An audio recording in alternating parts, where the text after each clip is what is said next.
Bueno, hola con todos, bienvenidos. Estamos aquí reunidos con un panel distinguido de colegas, de trabajadores sociales, de expertos en educación, en comunidades rurales, en pueblos indígenas. Y hoy día queremos hablar un poco sobre la herencia cultural y la educación, específicamente en zonas rurales del Perú. Para ello tenemos a cuatro panelistas que quiero presentarles y que juntos vamos a ir explorando diferentes temas, vamos a mirar la situación actual en el país, vamos a mirar el rol que juega la herencia cultural en las comunidades, en los procesos educativos y ojalá terminar con algunas reflexiones, algunas iniciativas que se están dando o que se podrían dar en el contexto nacional para asegurarnos de que estamos tomando en cuenta la herencia cultural de una forma apropiada y que encaje muy bien justamente en el contexto en el que vamos a ver hoy día. Así que primero les presento a Regina Moromisato. Ella es educadora, doctora en niñez, juventud y ciencias sociales, actualmente consultora y profesora asociada del Departamento de Educación de la Universidad Católica del Perú. También nos acompaña Gustavo Zambrano, que es abogado de la Universidad Católica del Perú y también profesor auxiliar del Departamento de Derecho. Es especialista en derechos humanos, específicamente en derechos humanos de pueblos indígenas. También está Thilo Bock, que es doctor en ciencias sociales aplicadas de Montfort University, donde fue investigador senior en el Departamento de Acción Social y desde el 2014 trabaja en Amantaní como director de proyectos y es donde ha desarrollado y lidera actualmente el proyecto de transición. Y finalmente también nos acompaña Martín Vegas, que es abogado de profesión con magíster en educación y cooperación internacional. Es el actual coordinador del programa Horizontes de Secundaria Rural de UNESCO. Bienvenidos a todos ustedes. Hoy día, como les decía, vamos a hablar de algunos temas en secciones y yo creo que 3 o 4 minutos, si le dedicamos 3 o 4 minutos a cada intervención y así poder tocar la mayor cantidad de puntos posibles y ojalá salir de aquí con mucho más conocimiento del que entramos. Quisiera empezar hablando un poco sobre la situación actual de la educación en zonas rurales del país. Para los que nos están viendo y que tal vez no conocen específicamente el contexto de la educación en zonas rurales del Perú, es sumamente complejo. Yo creo que nosotros desde nuestra perspectiva de trabajo y experiencia no encontramos exactamente la solución o la intervención adecuada, pero a mí me gustaría que partamos un poco viéndolo de forma general. Regina, me gustaría empezar contigo, si nos puedes contar un poco sobre la situación actual de la educación en zonas rurales del país. Hola, ¿qué tal? En primer lugar, bueno, agradecer este espacio, ¿no? Y saludar aquí a los panelistas también que nos acompañan esta mañana, o bueno, esta tarde, no sé en qué momento se pasará el video. Términos generales, siempre las zonas rurales como que percibimos que están en desventaja, ¿no? Siempre hay una brecha muy grande entre lo urbano, lo rural, a pesar de que las estadísticas nos pueden estar mostrando que hubieran más locales, ¿no? Como locales en las zonas rurales, pero cuando nos fijamos más a nivel de cobertura, nos vamos dando cuenta que la cobertura es menor, ¿no?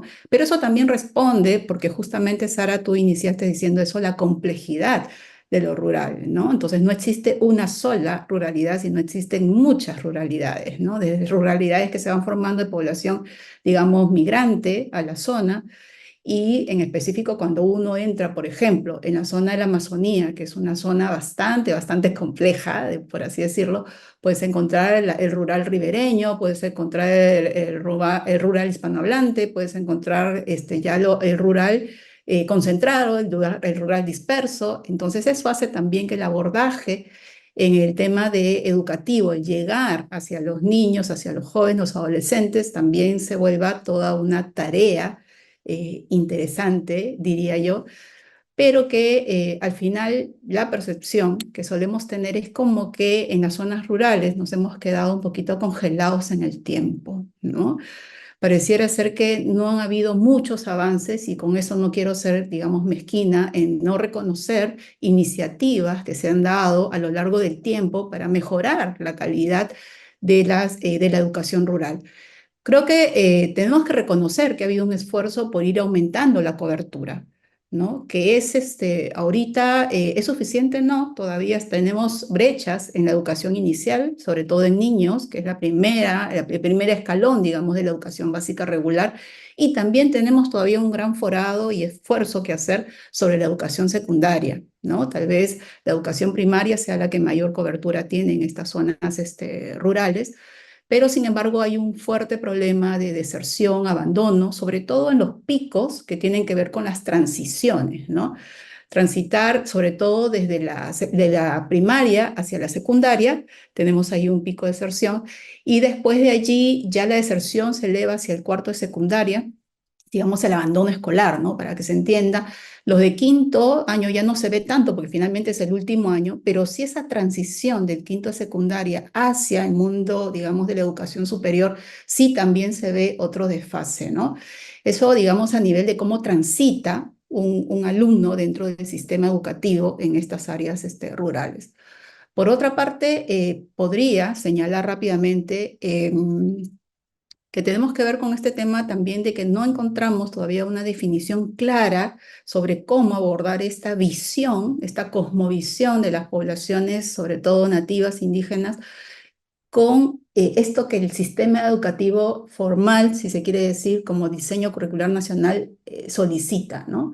Entonces hay grandes tensiones, y como hemos hablado que estamos en el tema de herencia cultural, hay todavía grandes tensiones de la comunidad y del sistema educativo para abordar esta parte cultural, por así decirlo, que empieza con el tema de la lengua, ¿no?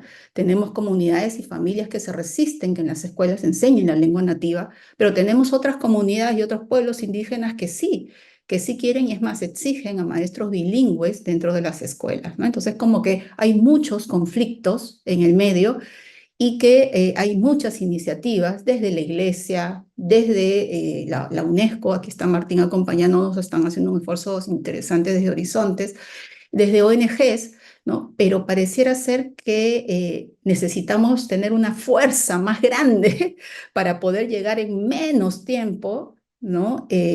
Para poder darle más calidad al tema educativo, ¿no? La calidad es transversal, o sea, la calidad no es exclusiva en zonas rurales, también pasa en la zona urbana.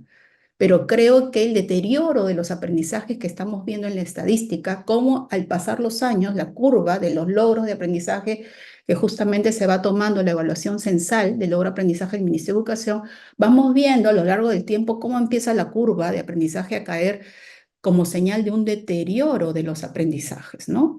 Yo podría manejar muchas hipótesis que de pronto lo podemos discutir acá en el grupo, en la mesa, en el panel,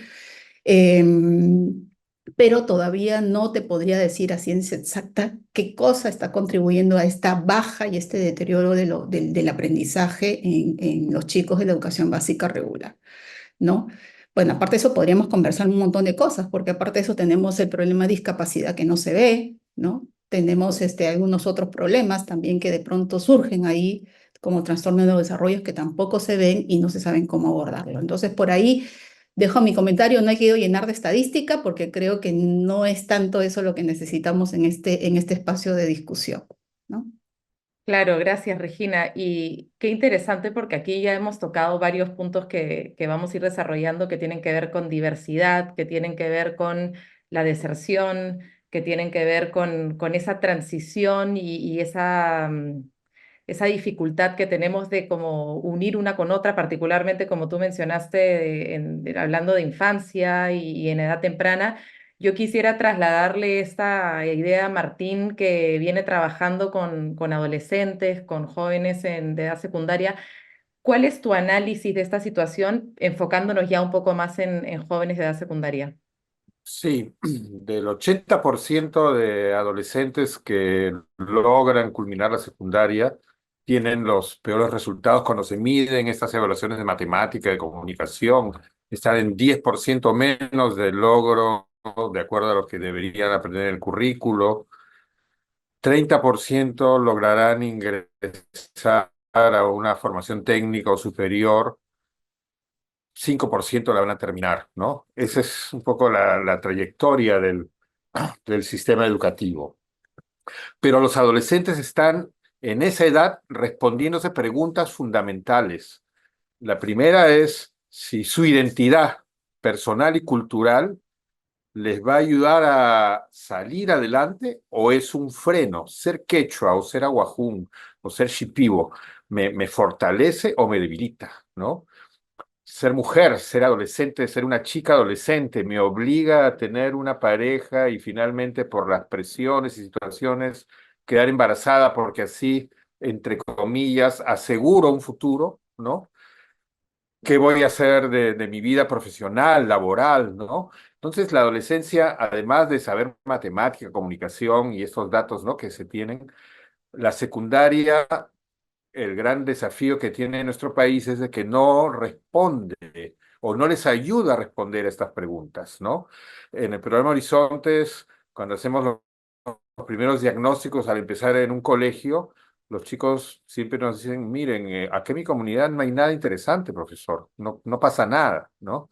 Y están al lado del Apu o Congate, ¿no es cierto? Que es el más importante del sur andino, o su comunidad cuida un bosque que todo el planeta está mirando como muy importante, pero ahí no pasa nada.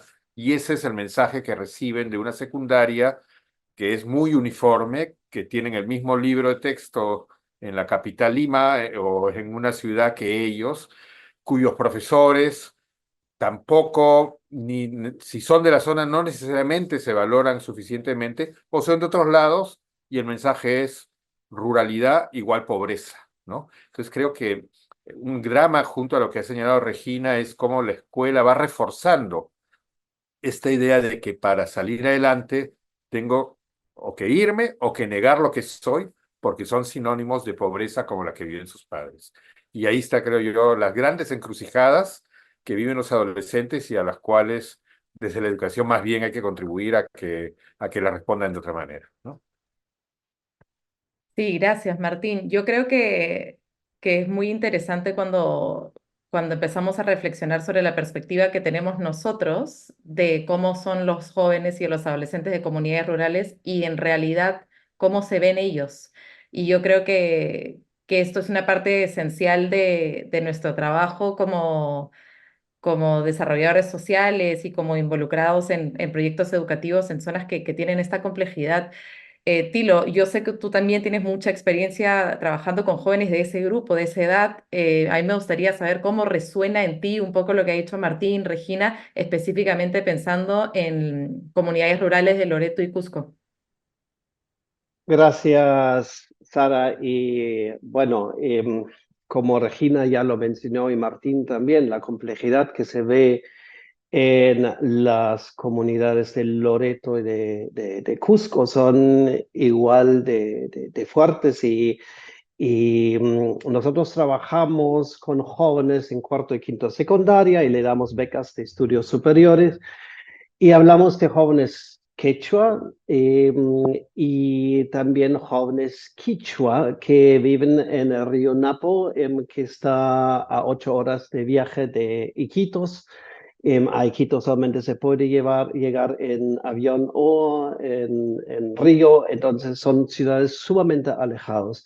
Los jóvenes quechua muchas veces tienen más esta identidad cultural porque viven cerca del Cusco, hablan el quechua, se sienten, en el colegio nunca se ve que se sientan tan orgullosos de hablar el quechua, inclusive muchas veces los padres dicen, mejor no hables el quechua, pero en familia sí hablan el quechua. Los jóvenes dicen, cuando hablamos el quechua, es un idioma dulce, nos podemos reír, podemos ser quienes somos y después hablamos castellano y no es lo mismo y hay compañeros que se burlan de nosotros por el acento o porque nos faltan palabras. En la comunidad de la Amazonía donde nosotros trabajamos, la minoría habla quichua y cuando uno les pregunta a ustedes, ¿quiénes de ustedes hablan quichua? Primero nadie levanta la mano porque les da vergüenza. Entonces, todo un trabajo de valorar, de revalorar la cultura, la identidad y también esta herencia, ¿no? Esa herencia cultural. Y como ya han mencionado anteriormente, uno dice, bueno, ¿qué es su vida diaria? Bueno, no hacemos mucho. Un ratito, ustedes saben cazar, saben pescar con la mano, saben arar la tierra, tienen muchos conocimientos, pero esto no es valorado. Y muchas veces van y salen del colegio con esta ansia, esa esperanza, todos quieren entrar a la universidad, pero como ya Regina también lo ha mencionado, el nivel educativo es bajo, la brecha es muy alta y por lo tanto, para muchos jóvenes va a ser un camino muy difícil, sobre todo si vienen de pobreza o pobreza extrema, donde obviamente los medios económicos influyen si pueden acceder a la educación superior o no. Es interesante, ¿no? Porque hablamos de idioma, que es algo que también ya mencionó Regina al comienzo, y Martín también hablando de cómo ellos no identifican que haya nada, no hay nada especial en nuestra comunidad. Y tú también lo dices, bueno, tienen vergüenza de repente de hablar su lengua nativa. Y yo creo que todo esto que nosotros consideramos forma parte importante y fuerte de la percepción que tenemos nosotros de estas comunidades, qué disasociado está con cómo se ven ellos mismos. Y aquí es donde entra el elemento de herencia cultural que es tan interesante y que al final nos reúne en este panel. Gustavo, yo quisiera que tú nos puedas contar un poco acerca de cuál es el vínculo o el rol que juegan los derechos humanos en esta conversación un poco ya más amplia sobre cómo se percibe la educación, la herencia cultural, las comunidades rurales. ¿Cuál es el rol que juega aquí los derechos humanos y cómo ellos los perciben también desde su punto?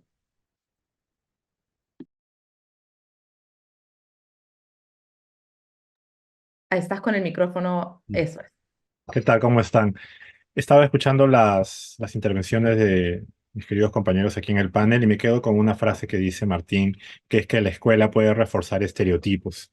Y en esa línea me parece central reconocer que en el caso peruano, uno de los principales problemas que ya ha sido identificado en materia de cultura, de reforzamiento de la identidad cultural, es que como país se ha hecho un diagnóstico en el que salió en el año 2020 como parte de la Política Nacional de Cultura, que uno de los principales problemas que se tiene es la poca valoración de la diversidad cultural.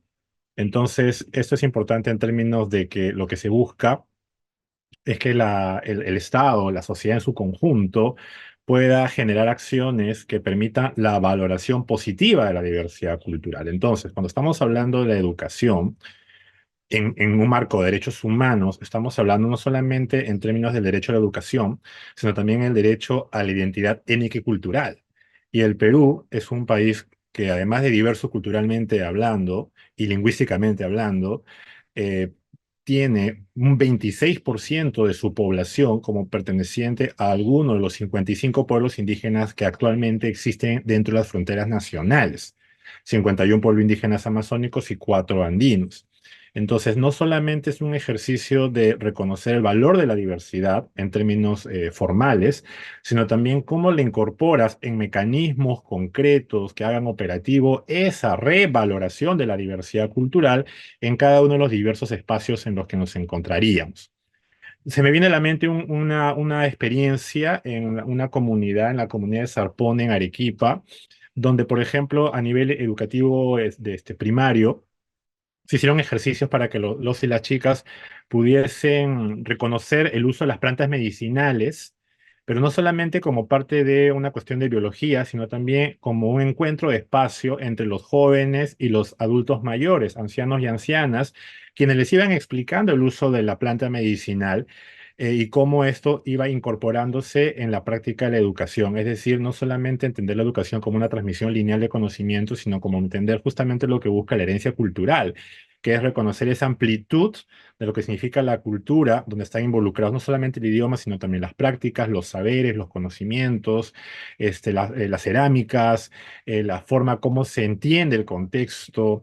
Entonces, a mí me parece bien rico en términos de oportunidad reflexionar acerca de que los derechos humanos, es cierto, tienen una amplia gama de escenarios en los cuales pueden ejercerse, pero cuando nos enfocamos en materia de educación, tenemos que reconocer no solamente, como les digo, esto que ya se ha avanzado en términos de educación intercultural bilingüe, por ejemplo, sino cómo sirve para revalorar. ¿Cómo sirve para generar encuentros? Que es justamente lo que busca esta lógica más intercultural de los derechos humanos. Entender que los pueblos indígenas tienen culturas que pueden ser parte justamente de estos procesos de intercambio, ¿no? Que se pueden presentar en espacios como el salón de clases o fuera del salón de clases. Gracias. Gracias, Gustavo. Yo creo que aquí ya estamos tocando algo muy importante que es la valorización o la revalorización que le tenemos que dar a la herencia cultural y eso me lleva perfectamente al siguiente punto. Me gustaría empezar contigo, Tilo, hablando un poco sobre cómo crees tú que es percibida la herencia cultural en las comunidades en las que trabajas. ¿Qué rol juega? Tomando un poco en consideración lo que estaba mencionando Gustavo y de un poco también la responsabilidad de nosotros de hacer que esta revalorización de la identidad cultural se inserte y que tenga una plataforma mucho más inclusiva en nuestra sociedad. Yo creo que quiero empezar otra vez con el colegio, ¿no? La experiencia de los jóvenes en el colegio y la educación. Y tenemos que ser conscientes que muchos de los profesores que trabajan en comunidades alejadas no son de las comunidades ni muchas veces son de la zona. Entonces, si bien muchos de los profesores que yo me he encontrado dicen, sí, es importante la identidad, es importante de valorar la identidad, ¿a qué se traduce esto? A un canto en quechua o en quichua, alguna celebración, algún símbolo, y eso es todo. Entonces, cuando tú hablas de que cómo se vive, los jóvenes y sus familias lo viven intensamente, pero no muchas veces eso sale a la luz y eso no es hablado, no es discutido, no es explorado con los jóvenes. Y yo creo que ahí también hay un tema de estamos escuchando a los jóvenes, estamos escuchando a los padres de familia, estamos escuchando a sus comunidades. Interesante que muchos jóvenes con los que trabajamos en Cusco dicen que su identidad se está perdiendo y que también sus prácticas culturales se están perdiendo. El AINI, el trabajar en comunidad, el compartir. Hay muchas prácticas que los padres los tienen muy integrados, el regalo a la Pachamama o el pago a la tierra. Muchas de esas prácticas se pierden, pero sí los jóvenes tienen una conexión muy profunda con todo ello cuando uno empieza otra vez a conversar con ellos y otra vez hablan de esta conexión que va más allá de simplemente saber, sino el de vivir. Yo creo que ahí hay un punto clave que es entender cómo los jóvenes viven, porque es una herencia cultural. No es solamente un momento, es algo que viene de antaño. Yo no necesito necesariamente saber todo, pero ya está dentro de mi cultura. Y hay otra cosa que es importante señalar acá en cuanto a identidad. Los jóvenes tienen una identidad juvenil muy fuerte.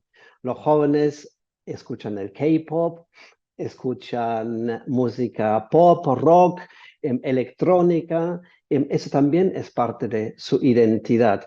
Y dentro de cómo ellos viven su cultura, hay una mezcla, una fusión de esas diferentes identidades que es muy natural y normal en los jóvenes actuales. Entonces, para mí es ser consciente de que hay muchas identidades y hay una herencia cultural que aparentemente se está perdiendo, pero tenemos que cuestionarnos también si realmente se está perdiendo, porque es algo que es un legado y los jóvenes lo están viviendo sin muchas veces ser totalmente conscientes de esta vivencia. Y cuando, como en Amantaní, lo recuperamos, lo celebramos y hablamos también de sus derechos, que yo creo que es fundamental en ese tema, qué derechos tengo.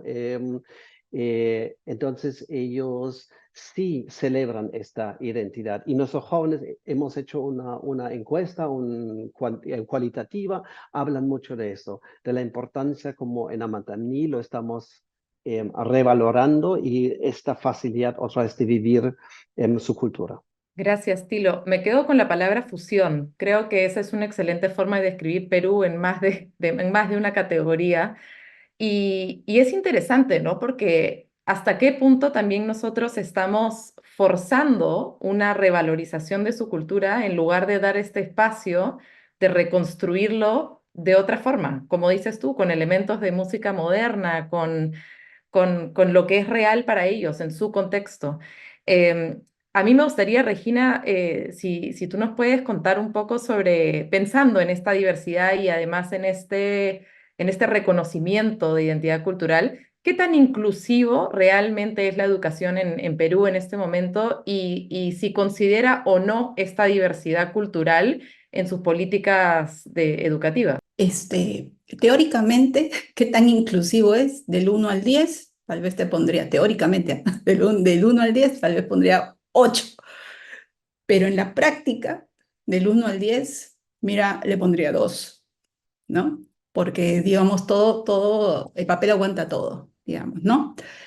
Me quedo con las reflexiones de Tilo, las reflexiones que ha hecho Martín, Gustavo, ¿no? En el primer bloque. Y se necesita una reflexión muy profunda del propio sistema educativo, ¿no? Tenemos escuelas que son escuelas cerradas, es más, escuelas que expulsan a los estudiantes. ¿Por qué? Porque el sistema educativo requiere, dentro de un contexto de tanta diversidad como es el Perú, ¿no? Requiere de un sentido. O sea, ¿para qué? ¿Para qué? No quiero darle una función utilitaria a la educación, ¿no? Pero sí debe tener un sentido de para qué, ¿no? ¿Para qué estoy dentro de este sistema? ¿Para qué vengo todos los días a esta escuela, ¿no? ¿Qué horizonte me abre a mí esta escuela en mi vida, en mi plan de vida? Y esa reflexión profunda no se hace. Es más, si tú tienes a maestros que todo el tiempo andan rotando, ese vínculo con la comunidad también no permite que pueda realmente hacerse una incorporación de esta identidad cultural en esta profundidad y en este nivel de profundidad que requerimos y necesitamos, ¿no? Y otra de las cosas es que la identidad cultural, como yo estoy de acuerdo contigo cuando dicen, no es colocar un elemento cultural en el aula, ¿no? No es que los libros se traducen a la lengua nativa o la lengua de la zona, ¿no? Creo que algo totalmente superficial de lo que realmente es entender la inclusión de esta identidad cultural. Y eso tiene que ver mucho con el tema de la gestión local, del sistema educativo local, ¿no? Hay una práctica acá, creo, en el sistema educativo. Yo me podría también atrever a decir un sistema educativo latinoamericano rural que es muy jerárquico, ¿no? Es muy vertical. Entonces, lo que dice la norma, lo que dice el ministerio, lo que dice aquí, se cumple a rajatabla. Y a veces cuando encuentras especialistas que alzan la voz porque quieren, ¿no? Y se empiezan a dar cuenta de que no hay ese sentido, no hay ese nivel de autonomía que supuestamente en el papel dicen que hay el nivel de autonomía para hacer esta diversificación, de pronto viene, no, así no se hace, ¡pum! ¿No? Ahí como que hay un pie que los vuelve a pisar. Y entonces no se avanza, ¿no? Con esto, y por eso es que se requiere también este nivel de autonomía, este nivel de escucha y este nivel de encontrar nuevamente el sentido, pero ese sentido debe ser encontrado por toda la comunidad educativa. O sea, un maestro solo no puede hacerlo. Y cuando habla también de este tema de la gestión local, me estoy refiriendo que la identidad cultural tiene que ver con modos de vida, tiene que ver incluso con las tradiciones, las fechas más significativas de esta comunidad, de esta población, que incluso es el aniversario de la comunidad que a veces tiene su historia y que la escuela no la recoge, y también el calendario productivo, ¿no es cierto? Porque aquí en el Perú todos tienen que empezar de marzo y terminan en diciembre. Pobres las zonas rurales, ¿no? Son justo las fechas de lluvia, las fechas más complejas que los niños y los adolescentes les hace más difícil ir a las escuelas. Entonces, incluso el calendario, ¿no? educativo en zonas rurales y urbanas se mantienen las mismas cuando hace muchos años se viene diciendo que hay autonomía para poder hacer esas modificaciones, Sin embargo, pues hay algunas otras razones abajo que hacen que eso no se concrete, ¿no? No se termine concretando tampoco. Y bueno, creo que eso es un poquito, en resumen, lo que yo podría aportar en esta parte del panel para darle paso a mis compañeros también que sé que tienen muchas cosas que decir. Gracias, Regina. Yo creo que aquí has dicho algunas palabras claves que son oportunidades, inclusión, gestión local. El Perú lamentablemente no, digamos, no rescatamos al Perú como un ejemplo a seguir en gestión de de muchísimas maneras en realidad. Y yo creo que esta diversidad de la que has hablado y algo tan que puede parecer tan sencillo como el clima, por ejemplo, y la dificultad geográfica, que muchas veces es algo que va muy de la mano con comunidades rurales, hay una falta de consideración, hay una falta de escucha, de participación, de involucramiento de la comunidad en formar estas iniciativas educativas. Entonces, efectivamente, existe esta marginalización que se da por hecho desde el primer día, ¿no? A mí, Gustavo, me gustaría preguntarte también con tu experiencia trabajando con comunidades rurales, con pueblos indígenas. ¿Ellos participan en este proceso? ¿Cómo ves su nivel de participación en la toma de decisiones, en el formar procesos educativos, en sentir que realmente tienen un espacio para alzar la voz? ¿Cómo lo ves en el contexto peruano? Para poder responder tu pregunta, creo que hay que verlo en diversos niveles, pero principalmente es en dos: a nivel nacional y a nivel local. ¿Por qué lo diferencio? Porque cuando estamos hablando de nivel nacional, principalmente nos referimos a cómo las organizaciones de pueblos indígenas se involucran en el diseño de políticas, en el diseño de instrumentos, que puedan ser justamente lo suficientemente maleables y flexibles con una mirada intercultural para poderse aplicar a nivel nacional. Tomemos en cuenta que el Perú es un país bastante extenso y con una realidad cultural y geográfica compleja. Entonces, su nivel de participación ahí, entiendo, ha sido irregular, usualmente por el tema también del rol político de los tomadores de decisión respecto a si consideran que el tema indígena o el tema intercultural son prioritarios en las gestiones correspondientes, ¿no? Por darte un ejemplo, yo tuve la oportunidad de revisar, luego de su publicación, el Proyecto Educativo Nacional Perú al 2036, que fue un documento que se elaboró con bastante ahínco y con bastante esfuerzo. Creo que es valioso. Sin embargo, el tema indígena y el tema intercultural aparecen como que satélites, por no decir casi no están, ¿no? Y eso puede significar justamente parte de lo que hemos estado diciendo de cuál es exactamente el rol, no solamente la participación indígena, sino realmente que el tema sea incorporado. Porque formalmente los pueblos indígenas pueden estar involucrados en diversos espacios, y otra cosa es si sus ideas realmente han logrado calar y son tomadas en cuenta en los documentos de gestión. El documento que menciono me parece importante, pero sí, desde mi perspectiva, a título personal, diría que todavía le falta incorporar adecuadamente el componente de interculturalidad. Solamente interculturalidad, ni siquiera hablemos de tema indígena. En el segundo ámbito, cuando hablo a nivel más local, existe una amplia preocupación justamente de las personas indígenas de los diversos pueblos a nivel nacional por algo que ya ha sido mencionado, y es que sus culturas no se pierdan, no se extingan. En el siglo XX y XXI, lo que estamos viviendo, la agenda de los pueblos indígenas principalmente se ha dividido en dos objetivos principales. O sea, ¿cuáles son los principales? Solicitudes indígenas a nivel planetario: la pérdida de sus territorios y la pérdida de sus culturas. Entonces, mucho del trabajo, sea en el sistema de Naciones Unidas, en el sistema interamericano o como agendas políticas de los pueblos indígenas, es que la acción estatal y la acción de la sociedad garantice que sus territorios puedan seguir existiendo, sean garantizados y resguardados. Pero también su agenda está vinculada a qué se puede hacer para que mi cultura no se extinga.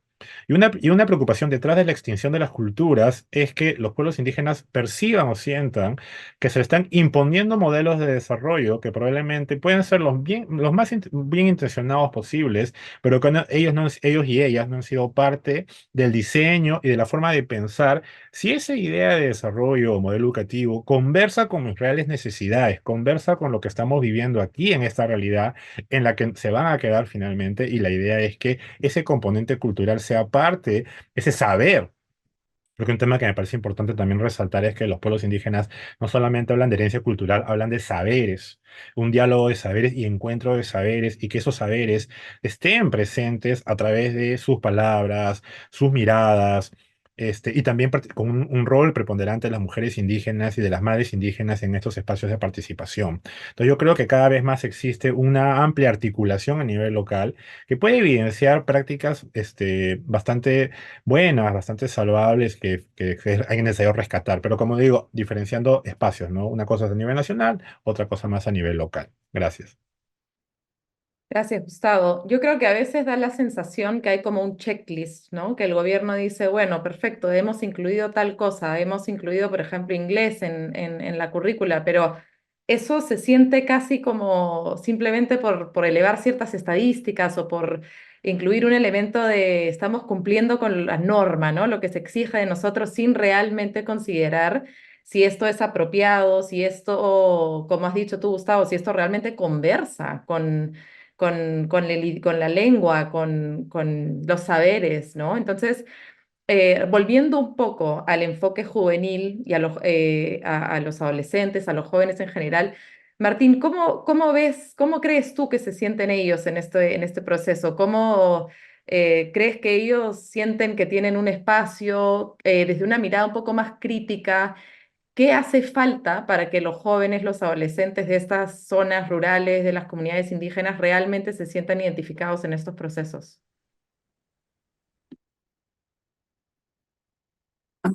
Bueno, en el programa Horizontes, nosotros, una de las líneas que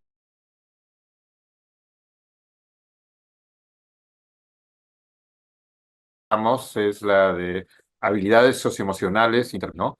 Y hay modelo conceptual, y en todas las escuelas agregan una habilidad socioemocional que le llaman identidad cultural. Técnicamente no es una habilidad, pero es la demanda que, o sea, sí se identifica la importancia, digamos, ¿no? De esta herencia y de cómo trabajarla y dialogarla, como dice Tilo, también con el acceso que tienen al, no sé, al mundo, ¿no? Mucho mayor que sus padres y mucho mayor que sus profesores. O sea, están mucho más enterados de las noticias, de la música, del fútbol, de los peinados, ¿no? Y combinan un peinado, digamos, de lo que uno ve en una revista y le ponen su toque, ¿no es cierto? Esa es la identidad que van construyendo, ¿no? Y cuando sea en la escuela, en la comunidad, se va dando el espacio de confianza para que puedan expresar todas estas facetas, lo hacen, ¿no? Yo he visto que hacen avatars, ¿no? En computadora y hacen esa combinación de sus personajes, en fin, ¿no? Pero junto a eso está también, y esa afirmación es la que les va, digamos, dando también vistas a lo que para mí es un indicador educativo más empírico, ¿no? Cuando en un colegio los chicos y las chicas pueden mirar a los ojos a sus profesores, a sus familias, ese es un colegio donde algo está caminando. Cuando están con la mirada agachada, formados militarmente, ¿no? Y rígidamente, ahí sabemos que hay un problema, ¿no? Entonces, hay un cambio y ellos van cambiando, tienen una gran aspiración de saberes, ¿no? Y ahí viene un reto muy importante, porque digamos, esta herencia cultural es la lengua, pero son las prácticas culturales y los saberes culturales. Y en la secundaria, muchas veces estos últimos elementos de prácticas y saberes no son trabajados, o sea, lo, lo propio queda como anecdótico. Bueno, claro, hacen su baile, ¿no? Pero detrás de ese baile hay, pues hay una cosmovisión que esa ya no la pueden explicar. Y si uno les pregunta por la geometría, por llamarlo en estos términos, ¿no? De lo que ellos han tejido, sus familias han tejido, menos aún, ¿no? Entonces, ese reto de saberes es un reto, creo yo, clave en la secundaria, vinculado a la lengua y a veces más allá de la lengua, ¿no? Es un tema polémico, lo pongo también para mis colegas, pero en muchos casos, o sea, en la secundaria, la apropiación del castellano también es parte de un derecho de estos jóvenes, ¿no? Otro punto importante en el reto de las identidades es la discriminación, el racismo y el machismo. O sea, pues, esas chicas logran ser alcaldesas escolares, ¿no? En fin, tienen un liderazgo, pero la vida a la que se van a enfrentar realmente es dura, es compleja, es conmovedoramente dura, ¿no? ¿No? Y el manejo de estas situaciones, digamos, también es un punto que marca sus identidades, lo puede hacer para bien si logran. Resiliencia es un concepto que muchos también van aprendiendo, digamos, ¿no? Pero no es sencillo. Y el otro punto es lo que en nuestra jerga educativa se llama lo técnico productivo, ¿no? A veces en una mirada humanista de la educación se deja un poco de lado esta dimensión, pero en estas zonas tiene una fuerza muy importante, ¿no? Y en mirar una salida productiva que al final puede llevar a algún tipo de estudio posterior, pero ahí también hay una valoración y una combinación de la herencia cultural, ¿no? Cómo se crían los cuyes, ¿no? En su familia y cómo le explica el abuelito o la abuelita, pero saben después aprenden a hacer mejoramiento genético. Y eso para ellos, digamos, es una salida, ¿no?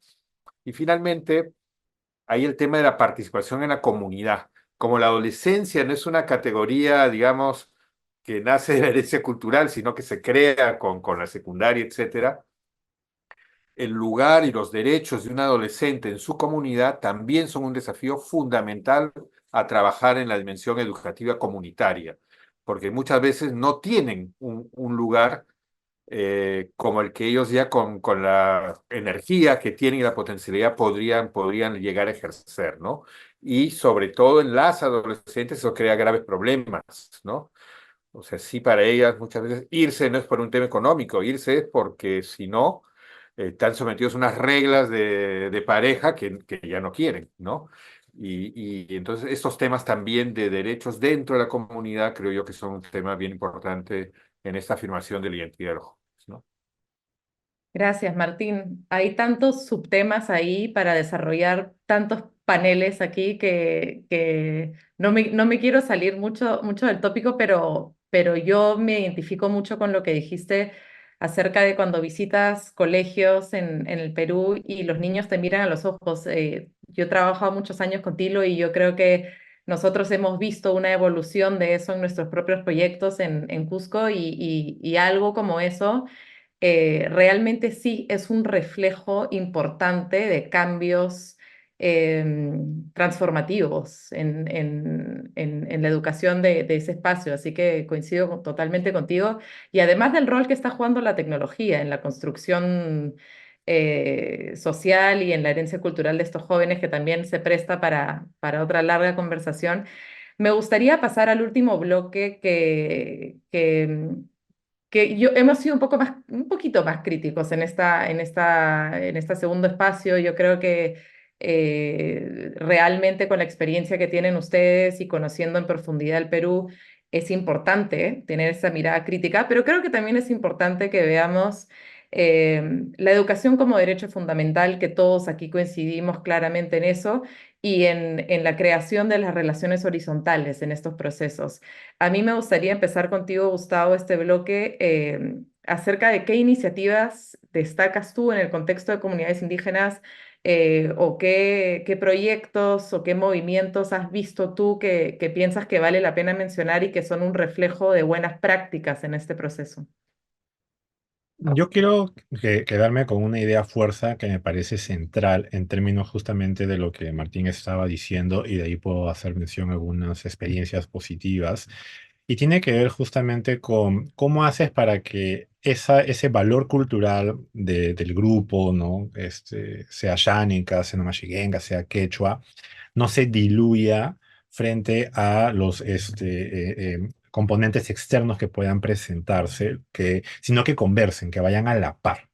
Ese creo que es un principal reto. Es como pensar en una trenza, entrelazar esa herencia cultural, dándole un valor, porque hay que revalorizarla, y que sea capaz de conversar con estos componentes externos, actuales, contemporáneos, globales incluso, al mismo nivel. ¿No? Porque la gran preocupación no es que se dé esa conversación, sino que uno termine superponiéndose al otro. Y creo que ese es un riesgo que había que tomar en consideración justamente en ese repensar cómo darle un valor a la diversidad cultural en el proceso educativo. Eso por un lado.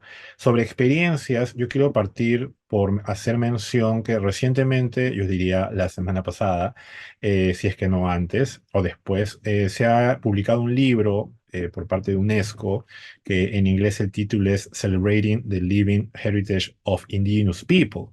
Y hace mención justamente a experiencias de cómo van encontrándose a nivel planetario estos encuentros, no solamente en términos de educación, sino en diversos aspectos, de revalorar la diversidad cultural y hacerla parte justamente de encuentros globales, sea con servicios públicos, sea con actividades privadas y darle una potencialidad. Esta idea, por ejemplo, de empezar un ejercicio respecto a cómo se lleva a cabo la crianza del Q y eso trasladarlo a lo que significa la posibilidad de hacer análisis genéticos hacia el futuro, es justamente ver el potencial de la práctica cultural. A nivel Perú se puede encontrar infinidad. Yo mencioné uno recientemente que tiene que ver con las plantas medicinales, pero pensemos, por ejemplo, en cosas tan sencillas como no solamente encajonar la necesidad de la traducción o el intérprete, porque ese es todo un trabajo, sino en cómo los propios alumnos, alumnas, padres de familia se involucran respecto a tipos de prácticas que puedan ser parte de la enseñanza, ¿no? Yo recuerdo hay un caso bien interesante, no es de pueblos indígenas, sí de la población afroperuana, afrodescendiente, en la zona de Piura, donde lo que se hizo fue de forma colectiva con la comunidad, ir identificando espacios donde se revalore el conocimiento afroperuano, el baile afroperuano, las prácticas de estos cantos que pueden tener en la zona de Yapatera principalmente, y cómo eso se fue incorporando en el trabajo en el aula, de tal manera que permitió que haya un encuentro, en el mejor sentido de la palabra, entre los jóvenes estudiantes con algo que quizás no conocían. La práctica puede ser distinta, el tema es cómo lo pones sobre la mesa, cómo lo expones para que efectivamente logres ese objetivo que uno está buscando, que es el valor positivo, el valor de verdad. Porque creo que ahí está lo más difícil, porque pueden haber muchas experiencias, lo difícil está en que ese chico, esa chica, realmente se dé cuenta o tome conciencia de la dimensión de lo que está en sus manos, del valor cultural, no como una imposición, o podría significar, incluso se generaría un rechazo, sino como algo que es parte de su identidad, que es parte de su construcción, tanto individual como colectiva, que le da un sentido de pertenencia, ¿no? Yo lo dejaría ahí. Gracias.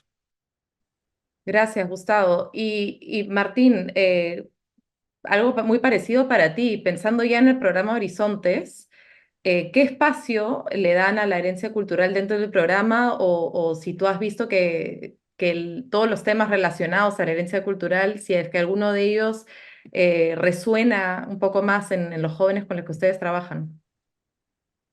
Sí, y antes, Sara, quería mencionar, después de escucharlos, ¿no? A mis compañeros, que el programa Horizonte es un programa que empezó en 4 zonas del Perú, pasó a 7 y este año se están inscribiendo 30 provincias del Perú para seguirlo. Y eso es un indicador de que cuando se busca que las políticas educativas sean de abajo hacia arriba, hay una opción y una esperanza, digamos, distinta, ¿no? Y creo que ese es el gran camino que en general tenemos que ir avanzando, porque como ha dicho Regina, políticas, normas, en realidad uno puede decir existen, la política de educación intercultural, la de EIB, la de adolescencia, etcétera. Es verdad, algunas, como señaló Gustavo, tienen vacíos, ¿no? Pero desde una mirada que nosotros llamamos este enfoque territorial y de las nuevas ruralidades, o sea, de entender estos cambios en las ruralidades, es desde donde se puede poder trabajar esas rutas, ¿no?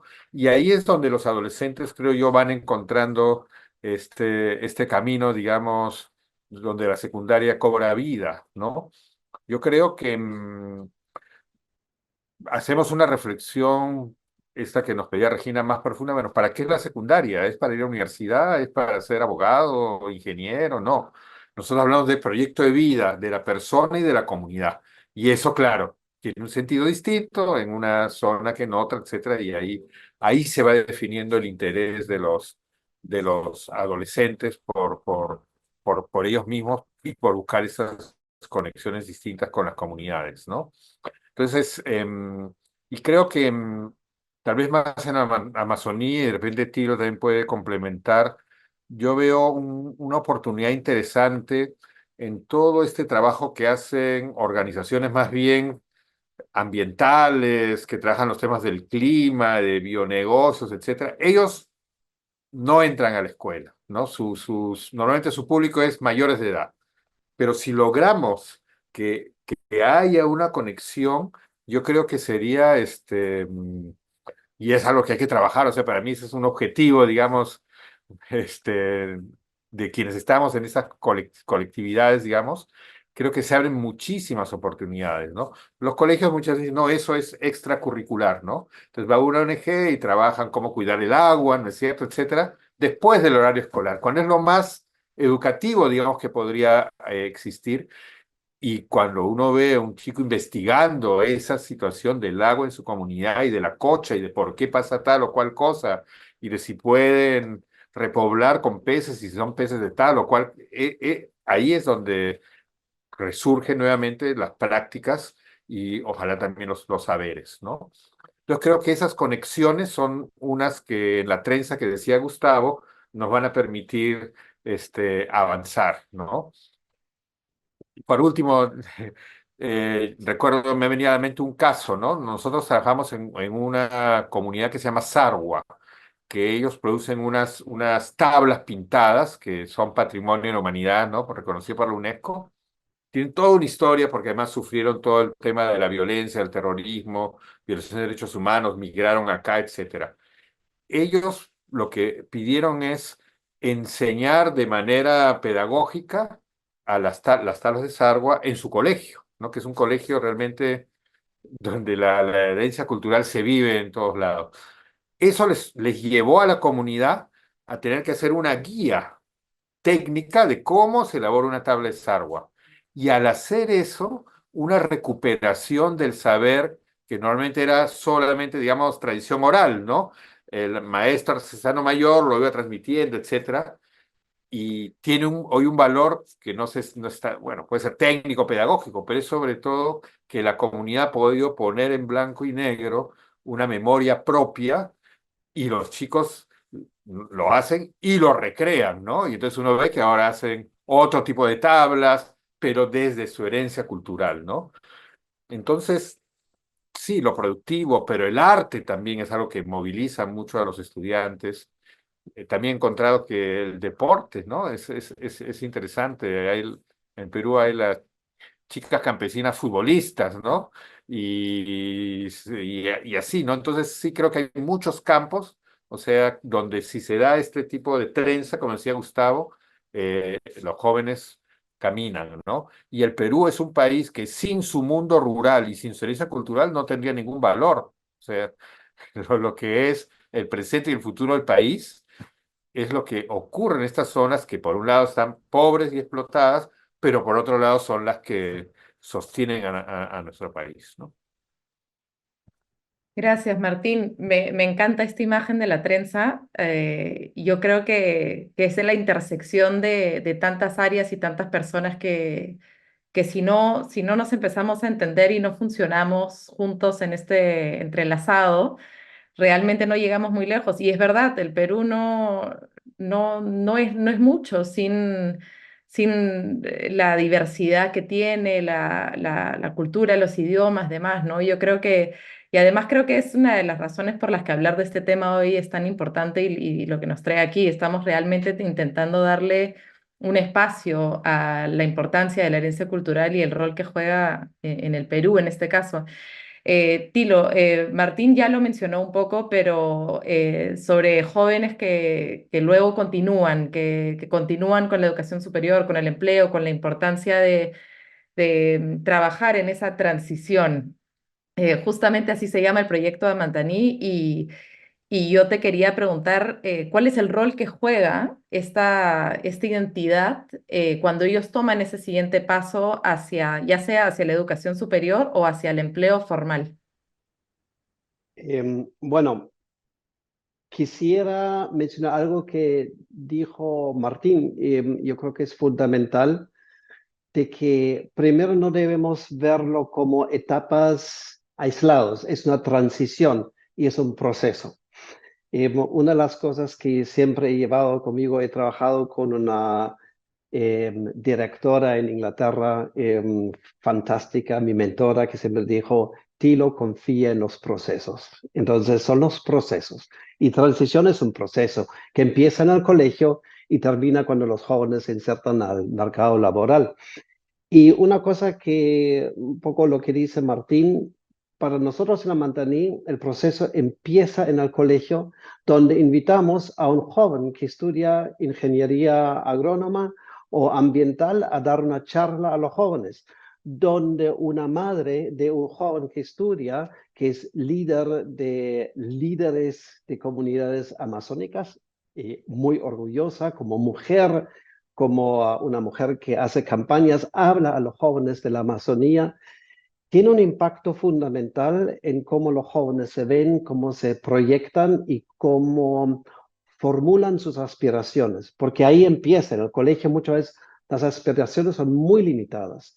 Y nosotros en la Mantaní trabajamos con los jóvenes desde cuarto y quinto de secundaria para también conozcan otras rutas, otros éxitos, otros ejemplos. Y es un trabajo muy, no voy a hablar de un éxito fenomenal, porque son procesos también donde jóvenes que ya después salen inspiran a jóvenes que están en el colegio. Yo creo que eso es importante. Después, fundamental para el éxito del trabajo es lo que tú también mencionaste, Sara, es la horizontalidad, la equidad. Para nosotros en la Mantaní tenemos dos columnas vertebrales, que es la identidad y la participación.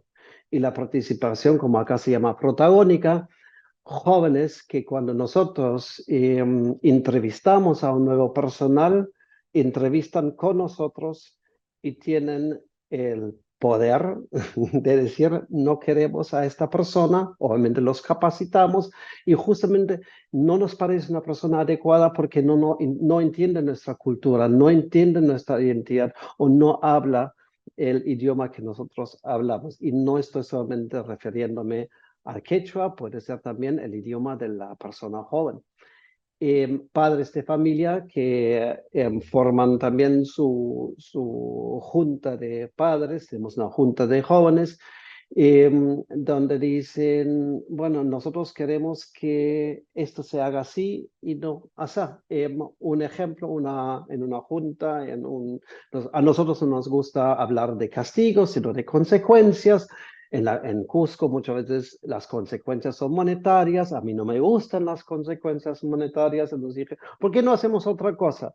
Y la presidencia de nuestra junta directiva dice, Tilo, ¿para qué nos consultas si al final haces lo que a ti te parece? Y esto me gusta, cuando una joven me reta y dice, Tilo, así nosotros no lo hacemos. Empezamos a hablar, a dialogar, a entender. Entonces, para mí es esta riqueza de realmente insertar el conocimiento, de valorar, y no solamente es valorar, es de vivirlo, ¿no? Y de dar de esa equidad. Nosotros tenemos 90% de nuestros jóvenes que se están insertando al mercado laboral después de sus estudios. 60% de esos jóvenes están con contratos formales en un país donde el 70% de jóvenes tienen contratos informales. Y yo creo que es el acompañamiento, el estar con los jóvenes, el permitir que el joven tenga subidas y bajadas, los ups and downs en Inglaterra, en inglés, ¿no? De que hay momentos donde ya no quiero estudiar. Bueno, vamos a trabajar contigo, vamos a trabajar con los padres. Es el acompañamiento y el ser muy, muy comprensibles, muy solidarios, pero también que los jóvenes entiendan de que hay obligaciones, hay obviamente compromisos y es ese constante trabajar con los jóvenes, con respeto, con los jóvenes y las familias, pero también acompañarlos hasta que logren sus objetivos y sus aspiraciones. Muchas gracias, Tilo. Y Regina, me gustaría cerrar contigo, si en un par de minutos nos puedes dejar con, y creo que en nombre del panel también, si nos puedes dejar con alguna reflexión, con alguna sugerencia o consejo que le darías a personas que actualmente están trabajando en zonas urbanas o rurales del Perú en pro de desarrollar la educación, de volverla más inclusiva, de darle un espacio a la herencia cultural. ¿Qué te gustaría decirles a ellos con ánimo también de dejar aquí la sesión justamente con una sensación de que también hay muchas iniciativas como las que nos han mencionado ahora que realmente valen la pena rescatar? Bueno, gracias, Sara, y tremenda responsabilidad de poder dar unas últimas reflexiones de este panel tan bonito, tan simpático, y a nombre de los compañeros que están participando en el panel. Yo diría que ser maestro en cualquier contexto, ¿no? Porque la educación y estar en el sistema educativo es desafiante, ¿no? Y aparte de vocación, creo que el centro de la vocación es tener corazón de guerrero. Y ese corazón de guerrero es lo que nos tiene que llevar a nosotros a nunca bajar los brazos, a pesar de que a veces las cosas parecieran que fueran insuperables, ¿no? O las barreras. Y Gustavo también ha hecho bastante énfasis en este tema de las oportunidades, también lo ha hablado Martín, lo ha hablado Tilo, ¿no? A pesar de todos los desafíos que hay muchas oportunidades. Las zonas rurales son un laboratorio vivo que tenemos que aprender a introducirla dentro del sistema educativo, no dejarlo por fuera, sino valernos de eso. Y aquí una experiencia pequeña y corta, ¿no? Acompañando a niños en la selva central de comunidades ayánicas. Yo de verdad que íbamos caminando por la comunidad, yo veía 2 verdes, ellos veían 5 verdes, 5 tonalidades de verdes, ¿no? Me enseñaron lo que para ellos representaba el río, ¿no? Me enseñaron lo que significaba unas pandillas, como una le llamamos pandillas porque los grandes están con los más pequeños y todos trabajan mucho en el tema de comunidad, me enseñaron muchas cosas y creo que tenemos una gran responsabilidad los que estamos hoy en este panel y los que trabajamos con población rural, indígena sobre todo, porque son los que menos logros y más brechas sociales tienen, de traer a este espacio su voz, ¿no? Y eso es realmente un gran honor y una gran responsabilidad. Yo les podría decir es que aprovechemos este laboratorio abierto. Imagínense un niño con este conocimiento de 5 tonalidades de verdes y que sabe cómo se trabaja la tierra, conoce y comprende la lógica de la tierra.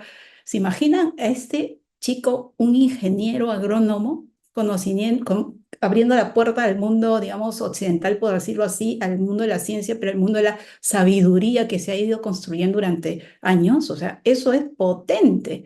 Entonces eso no se ve y no se alienta. Entonces yo animaría a las organizaciones, a los tomadores de decisiones, a mirar esto. ¿Y mirar esto con qué? Mirar esto con ayudar a este sistema a hacer una educación más reflexiva, pero que esa reflexión parte del respeto, que ya lo dijo Tilo, y también con una autonomía que ayude a ir encontrando estos elementos de esta trenza, que nos quedamos con esa metáfora de la trenza, ¿no?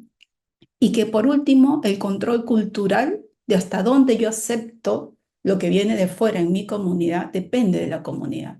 El control cultural lo ponen ellos, no lo ponemos nosotros. ¿Sí? Entonces, eso, por eso el ejemplo de Tilo al final, ¿no? ¿Por qué nos vienes a decir si tú al final vas a poner, no, no, nos dan una buena, y eso es súper importante, súper interesante y es súper esperanzador, ¿no? A pensar que Tilo se sonroja, pero es súper esperanzador porque eso es lo que necesitamos, ¿no? Comunidades, dirigentes despiertos que también te hagan el freno, ¿no? Cuando uno también está avanzando y que tengan plena conciencia de eso, ¿no? Y eso es respetar con humildad la autonomía de las comunidades, ¿no? Entonces eso es lo último que yo podría decir en este panel, ¿no? Muchísimas gracias, Regina, y qué bonita imagen la que nos has regalado del niño que ve 5 tonalidades de verde. Y yo creo que con eso me voy yo definitivamente a este panel y ojalá que también los que nos están acompañando. Gracias a cada uno de ustedes por su tiempo, por compartir ideas y iniciativas tan bonitas, al mismo tiempo por ser tan críticos. Es una parte tan importante de nuestro trabajo. Y gracias por la pasión que al final tienen sobre darle una plataforma a la herencia cultural, a la visibilización, a apoyar a jóvenes de comunidades rurales, a niños también, y por querer tanto al Perú. En el fondo yo creo que eso es lo que más destaca de todo esto. Así que gracias y ojalá que nos veamos pronto en otro panel. Muchas gracias. Muchas gracias. Muchas gracias. Muchas Gracias. gracias, sí. Ojalá hasta pronto.